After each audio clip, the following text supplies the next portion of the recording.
رأيت شمائل الإنسان تسمي مكانته فطوبى للكريم أخلاقda wanaagsan waa dhaqanka wanaagsan وذلك صاحب الحظ العظيم وخالق الناس بخلق حسن kula dhaqan dadka dhaqan wanaagsan. Assalaamu calaykum waraxmatullaahi wabarakaatuh. walaal waxaan ku wadaa hadiyad aad u qaali ah oo adiga aan kugu talgalay. كن بمكارم الأخلاق صابا ومعوانا على الخلق القويم. haddaba maxay tahay hadiyadaas? waxaan rabaa inaan kula wadaago hadiyad yar kaasoo ah akhlaaqda wanaagsan waa dhaqanka wanaagsan.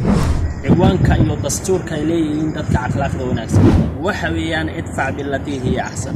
wax halaaliyo wixii dhib dhacayo xumaan wanaag buu ku horgeynaya.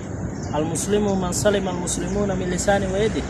رسولكين وحو يري صلى الله عليه وسلم وحا إلهي إفري أن أصل من خدعني وأن أعفو عمن ظلمني وأن أقضي عمن حرمني إن الحريري وقفك يقوي وأن إسكعفي وكني دلمي وأن سيوقفك أصغحي سيدي دي والكاظمين الغيظ والعافين عن الناس وعرضوا ذكريا عفسك بدن ayaa ilaahay awliyadiisii muuminiintiisa oo ku amaanay quraanka marka intay wax kugu maqnaan lahayn adiga inay wax ka maqnaadaan inta baalim noqon lahayd inaad madluum noqoto nasashada iyo nolosha wanaagsan baa ku jirta. وكن بمكارم الأخلاق صابا ومعوانا على الخلق القويم.